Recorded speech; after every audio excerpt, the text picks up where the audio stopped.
مشائخ نے لکھا ہے کہ اگر سورۃ الفاتحہ کو ایمان اور یقین کے ساتھ پڑھا جائے تو ہر بیماری سے شفا ملتی ہے۔ اگر کسی کی ٹانگوں میں درد ہو اور کسی طرح آرام نہ آتا ہو، رات کو سوتے وقت یہ درد شدید تر ہو جاتا ہو، اس کو دور کرنے کی غرض سے باوضو حالت میں سورۃ الفاتحہ چینی کی پلیٹ پر لکھے اور خالص روغن زیتون اس سے دھو کر کسی چیز میں ڈال لے۔ اس کے بعد 70 مرتبہ سورۃ الفاتحہ پڑھ کر اس پر دم کرے اور ہر روز رات کو سونے سے پہلے اس تیل کی مالش کرے تو انشاءاللہ چند ہی دنوں میں افاقہ ہوگا اور درد کی شکایت رفع ہو جائے گی۔ سردی کے موسم میں موسمی اثرات کے باعث ہونے والی کمر درد میں افاقہ حاصل کرنے کے لیے باوضو حالت میں شیشے کی پلیٹ پر 1 مرتبہ سورۃ الفاتحہ لے کر روغن بلسان خالص سے اس کو پانی کی طرح دھو لے، پھر اس تیل پر 70 مرتبہ سورۃ الفاتحہ پڑھ کر کسی شیشی میں تیل محفوظ کر لیں اور کمر درد ہونے کی صورت میں اس تیل کی خوب اچھی طرح مالش کریں۔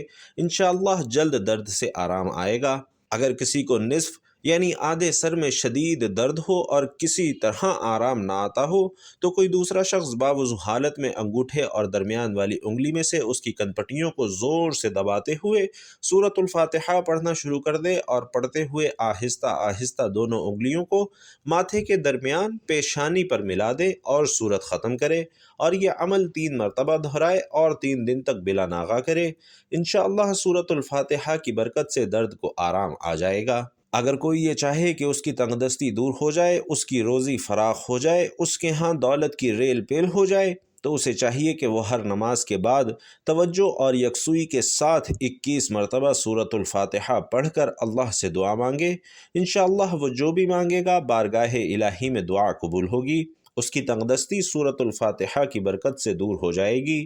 اللہ پردہ غیب سے اس کی روزی کے لیے ایسے اسباب پیدا فرمائے گا کہ جس سے اس کی روزی فراخ ہو جائے گی اور اس کی تنگدستی خوشحالی میں بدل جائے گی۔